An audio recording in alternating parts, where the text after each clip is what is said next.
بسم اللہ الرحمن الرحیم۔ عزیز طلبہ، السلام علیکم ورحمۃ اللہ وبرکاتہ۔ اللہ تعالیٰ کی ذات سے امید ہے کہ آپ تمام حضرات خیریت سے ہوں گے،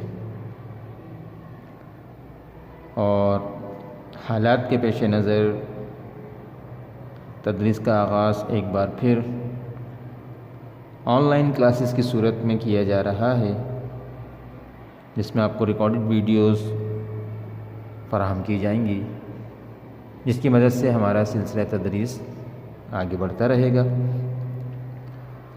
عزیز طلبہ، گزشتہ تجربے کی بنیاد پر یہ بات بھی سمجھ میں آئی کہ اگر توجہ اور یکسوئی کے ساتھ ان لیکچرز کو دیکھا نہ جائے اور نہ سمجھا جائے تو مقاصد تدریس حاصل نہیں ہو سکتے۔ یہ بات آپ نے بھی محسوس کی ہوگی اور یقیناً اس کو سمجھا بھی ہوگا، اور عقل مند انسان اس کو کہتے ہیں جو اپنی غلطیوں سے سبق سیکھتا ہے۔ اس لیے آپ سے گزارش ہے کہ روزانہ کا ایک ٹائم ٹیبل بنا لیں، نظام الاوقات ہونا چاہیے ہمارے پاس، کیا ہم نے کس وقت کون سا کام کرنا ہے۔ اور اگر آپ سمجھدار اور کامیاب لوگوں کے طرز زندگی کو دیکھیں تو آپ کو ان کی زندگی میں ایک نظام الاوقات نظر آئے گا، کون سا وہ کام کس وقت پر کرنا ہے۔ آپ بھی یہ ترتیب بنا لیں، اور جب لیکچرز دیکھنے کے لیے اور پڑھنے کے لیے بیٹھیں تو تمام ضروری اشیاء جو کہ تدریس کے وقت کمرہ جماعت میں ہمارے پاس ہوتی ہیں، دوران لیکچرز بھی ہمارے پاس موجود ہونی چاہیے، جن میں کتاب، نوٹس، اسٹیشنری وغیرہ شامل ہیں۔ توجہ اور یکسوئی کے ساتھ دیگر تمام کاموں کو مؤخر کر کے بیٹھیں تاکہ مقاصد تدریس حاصل ہو سکیں۔ عزیز طلبہ،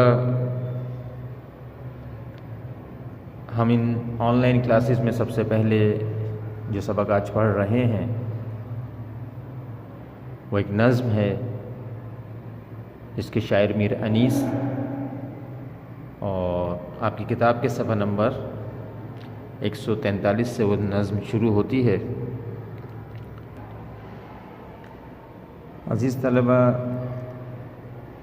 نظم کے باقاعدہ آغاز سے پہلے نظم سے متعلق چند باتیں آپ کو سمجھا دوں پہلے،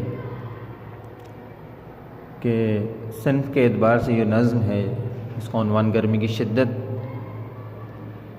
اصل میں ایک مرثیہ ہے۔ مرثیہ اصناف شاعری میں سے ایک صنف ہے۔ اس کی تعریف بھی دیکھ لیتے ہیں کہ مرثیہ کسے کہتے ہیں۔ اس کے ساتھ ساتھ حیت کے اعتبار سے یہ نظم ایک مسدس ہے۔ مسدس کسے کہتے ہیں اس کو بھی دیکھ لیتے ہیں۔ تو نظم شروع کرنے سے پہلے ہم یہ سمجھ لیں کہ مرثیہ اور مسدس کی تعریفیں کیا ہیں، اس کے بعد اس سلسلے کو آگے بڑھاتے ہیں، بورڈ پہ دیکھتے ہیں۔ بورڈ پہ مرثیہ کی تعریف موجود کہ وہ نظم جو کسی مرنے والے کی یاد میں لکھی جائے اور مرنے والے کی تعریف و توصیف کے ساتھ جدائی اور غم کا اظہار کیا جائے، مرثیہ کہلاتی ہے۔ الفاظ کے اعتبار سے اس کی تعریف یہی ہے، جو کسی مرنے والے کی یاد میں نظم لکھی جاتی ہے اس کو مرثیہ کہتے ہیں۔ اور یہ وضاحت کے لیے بات سمجھ لیں،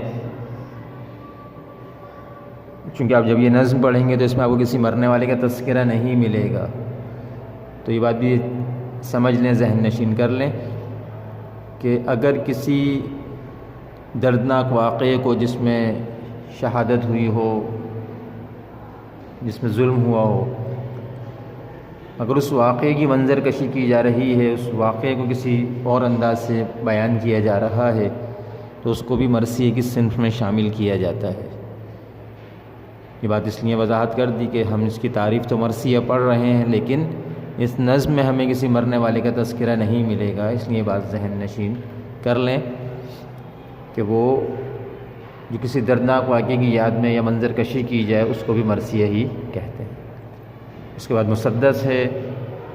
مسدس کی تعریف ہم پہلے بھی پڑھ چکے کہ وہ نظم جس کا ہر بند 6 مصروں پر مشتمل ہو، شاعری کی زبان میں اسے مسدس کہتے ہیں، یعنی 6 مصروں پر مشتمل بند کی جو بھی نظم ہوگی وہ صنف کے اعتبار سے، حیت کے اعتبار سے اس کو مسدس کہیں گے۔ یہ قواعد کا تھوڑا سی وضاحت تھی جو آپ نے سمجھ لی۔ اس نظم کے شاعر میر انیس ہیں، جن کا تعارف آپ کی کتاب کے صفحہ نمبر 142 پہ موجود ہے۔ کتاب میں بھی دیکھ سکتے ہیں آپ صفحہ نمبر 142 پہ۔ انیس کے بارے میں لکھا ہے کہ ولادت 1803 میں ہوئی، جبکہ وفات 1874 میں ہوئی۔ میر ببر علی نام ہے آپ کا۔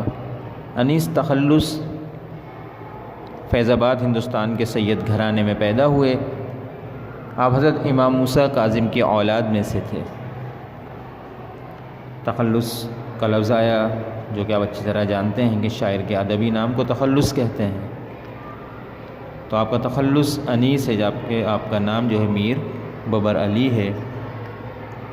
آپ نے شاعری میں فارسی اور عربی زبان کے الفاظ کثرت سے استعمال کیے ہیں۔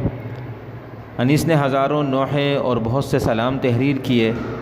اپنے واقعہ کربلا کو اپنے اشعار میں نہایت کمال سے منظر نگاری، کردار نگاری اور مکالمہ نگاری کی صورت میں پیش کیا ہے۔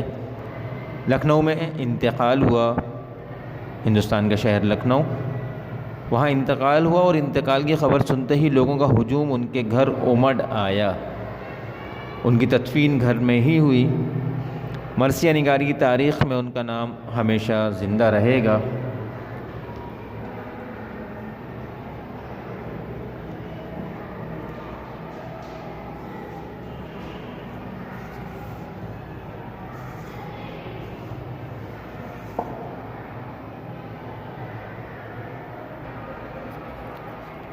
اگر انیس کے بارے میں بات مزید کریں تو میر انیس آسمان شاعری کا ایک روشن اور تابندہ ستارہ ہے، جس نے مرثیہ گوئی کو نہ صرف عظیم مرتبہ عطا کیا بلکہ اسے دیگر اصناف سخن کے دوش بدوش لا کھڑا کیا۔ میر انیس نے شاعری کی ابتدا وہ غزل سے کی، مگر بعد میں والد کے کہنے پر مرثیے کی صنف کو اپنایا اور پھر اس انداز سے مرثیہ کیا کہ غزل کا بانگ پن، مثنوی کا حسن اور قصیدے کا زور بیاں سب مرثیے میں سما گیا۔ میر انیس مرثیہ گوئی میں اپنا ثانی نہیں رکھتے۔ ان کے ہاں جوش عقیدت ہے، اعلیٰ شعری محاسن، فصاحت، بلاغت، منظر نگاری، جذبات نگاری، واقعہ نگاری اور سیرت نگاری کے اعتبار سے ان کے کلام کمال درجے کا ہے۔ ان کی خوبیاں ہیں، مختلف اصناف میں شاعری کی، لیکن وجہ شہرت آپ کی مرثیہ نگاری ہی بنی اور آخر تک آپ مرثیہ نگاری اور خاص کر واقعہ کربلا کو بیان کیا۔ اور یہ جو آج کی ہماری نظم ہے، اس میں جو گرمی کی شدت عنوان آپ کو نظر آتا ہے، اصل میں یہ بھی اس وقت کی گرمی بیان کی جا رہی ہے، واقعہ کربلا جس موقع پہ پیش آیا، اس گرمی کو شاعر نے نہایت خوبصورتی کے ساتھ بیان کیا اور بعض جگہوں پہ آپ کو ایسا محسوس ہوگا کہ شاعر نے مبالغہ آرائی سے کام لیا، اور یقیناً شاعری میں یہ بھی ایک انداز کلام ہوتا ہے کہ آپ اپنی بات کو اس انداز سے پیش کریں کہ سننے والا اس سے کہنا چاہیے متاثر ہوئے بغیر نہ رہ سکے۔ تو اس طرح شاعر نے یہاں پہ جس انداز سے پیش کیا اس گرمی کو بیان کیا جا رہا ہے۔ صفحہ نمبر 143 پہ نظم گرمی کی شدت موجود ہے، اس کو پہلے پڑھ لیتے ہیں، پھر اس کو سمجھتے ہیں کہ شاعر کس بند میں کیا بات کہنا چاہتے ہیں، کیا بیان کیا ہے۔ پہلے اس کی بلند خوانی کر لیتے ہیں، پھر اس کے بعد باقی چیزوں کو سمجھتے ہیں۔ بسم اللہ الرحمن الرحیم۔ وہ لو، وہ آفتاب کی حدت، وہ تاب و تب، کالا تھا رنگ دھوپ سے دن کا مثال شب، خود نہر القما کے بھی سوکھے ہوئے تھے لب، خیمے جو تھے خبابوں کے تپتے تھے سب کے سب، اڑتی تھی خاک، خشک تھا چشمہ حیات کا، کھولا ہوا تھا دھوپ سے پانی فرات کا، آب رواں سے منہ نہ اٹھاتے تھے جانور، جنگل میں چھپتے پھرتے تھے طائر ادھر ادھر، مردم تھے سات پردوں کے اندر عرق میں تر، خسخانہ مزاح سے نکلتی تھی نہ نظر، گر آنکھ سے نکل کے ٹھہر جائے راہ میں، پڑ جائیں لاکھ آبلے پائے نگاہ میں،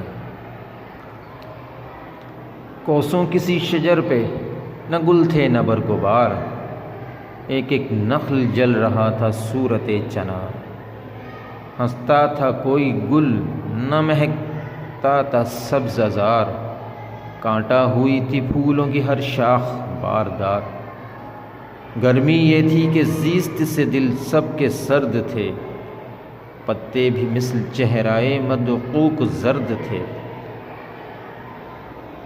شیر اٹھتے تھے نہ دھوپ کے مارے کچھار سے، آہو نہ منہ نکالتے تھے سبز زار سے، آئینہ مہر کا تھا مقدر غبار سے، گردوں کو تب چڑھی تھی زمیں کے بخار سے، گرمی سے مضطرب تھا زمانہ زمین پہ، گھن جاتا تھا جو گرتا تھا دانہ زمین پر۔ یہ ماخوذ ہے کلیات انیس سے، اس کو بھی یاد رکھا کریں، اس کو یہ نظم کی بلند خوانی کی گئی، اس کو اگر خلاصے کی شکل میں دیکھیں،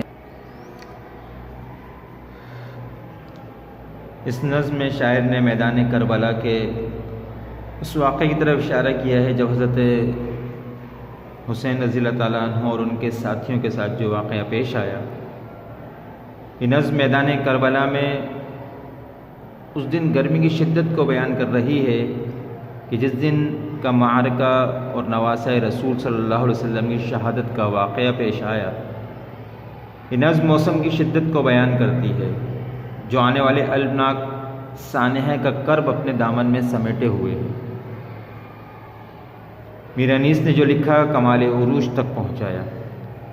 یہ مناظر فطرت کی لاجواب تصویر ہے، ان کی نظر پورے منظر پر پڑتی ہے تو ایک ایک شے کو اس طرح بیان کرتے ہیں کہ پورا منظر نگاہوں کے سامنے پھرنے لگتا ہے۔ میر انیس نے مناظر قدرت کو جس انداز سے دیکھا اور جس طرح رد عمل کے طور پر اپنے محسوسات کا اظہار کیا وہ قابل تعریف ہے۔ موسم گرما کی حدت بیان کرتے وقت وہ تمام جزیات بیان کرتے ہیں کہ شدید گرمی کے ماحول میں دریائے فرات کے کھولنے پہ پانی، چرند پرند اور انسانوں کی پناہ گاہوں میں چھپنا، پودوں اور پیڑوں کا جلنا بیان کرتے ہیں۔ منظر کو تفصیلی انداز میں بیان کرنے کے لیے تشبیہ اور استعارے بھی استعمال کرتے ہیں۔ دھوپ سے دن کے رنگ کا کالا ہونا، دریائے فرات کے سوکھے ہوئے ہونٹ اور اس کا کھولتا پانی، نظروں کا پلکوں سے باہر نہ نکلنا، نظر کے پاؤں میں آبلے پڑنا اور پھولوں کا نہ ہنسنا اور شاخوں کا کاٹا ہو جانا، پتے کا رنگ دق کے مریضوں کی طرح زرد ہونا، سورج کے چہرے کا گرد سے مقدر ہونا اور آسمان کو گرمی سے بخار ہونا، دانے کا زمین پر گر کے بھن جانا، غرض جو حالتیں بیان کی ہیں وہ ایک سما بن گیا ہے اور بیان کا خوبصورت انداز ایسا جو قاری کے ذہن پہ نقش ہو جائے۔ اس شدید گرمی اور قیامت خیز موسم کی سپہر میں کتنا خوفناک الم، دکھ اور قیامت خیز منظر رونما ہوتا ہے جس میں بے گناہوں کے خون سے زمین رنگین ہو جاتی ہے اور دنیا کی تاریخ میں ایسے غمناک سانحات رونما ہوتے ہیں جس کی نظیر نہ پہلے تھی اور نہ آئندہ ہوگی، کہ کس طرح شاعر نے اس وقت کی منظر کشی کی ہے۔ ان کے باقی اشعار کے مفہوم کو ہم انشاءاللہ دوسرے ویڈیو میں سمجھیں گے کہ شاعر کیا بات کہتے ہیں، مشق دیکھیں گے۔ آج کی اس ویڈیو میں ہم نے بلند خوانی کر لی، شاعر کا تعارف پڑھ لیا اور ایک خلاصے کے طور پہ نظم کا خلاصہ بھی دیکھ لیا ہے، مرثی اور مسدس کی تعریف دیکھ لی۔ آپ حضرات یہ جو تعریفات ہیں مرثی اور مسدس کی، اس کو رجسٹر میں نوٹ کر لیں گے۔ جو کام چل رہا ہے گزشتہ کی طرح آگے اسی ترتیب سے کام ہوتا رہے گا۔ جو سوالات آپ کو بتائے جاتے ہیں کلاس کے اندر جو ہم نے رجسٹر میں کرنے ہیں لازمی، وہ سوال باقی آگے چل کے انشاءاللہ دیکھیں گے۔ فی الحال آج کا کام اتنا ہے کہ مرثیہ اور مسدس کی تعریف تحریر کریں اور یاد کریں۔ ڈائری نوٹ فرما لیں، مرثی اور مسدس کی تعریف تحریر اور یاد کریں، اور اہتمام سے جو کام آپ کو دیا جا رہا ہے اس کو یاد بھی کریں، چونکہ امتحانات کی تیاری ویسے ہی کافی کمزور بھی، تو بہتر یہ ہے کہ امتحان کا انتظار نہ کیا جائے، بلکہ جو ہمارے پاس وقت غنیمت ہے، اللہ نے موقع دیا ہے، وقت دیا ہے، تو اس سے بھرپور فائدہ حاصل کریں، اور روزانہ کی بنیاد پہ تھوڑا تھوڑا کام یاد کرنے کے جو دیا جاتا ہے، لکھنے کے اعتبار سے یاد کرنے کے، وہ روزانہ کا کام روزانہ کر لیا جائے۔ امید ہے کہ ہدایت کے مطابق کام کر لیں گے آپ حضرات۔ جب تک کے لیے اجازت۔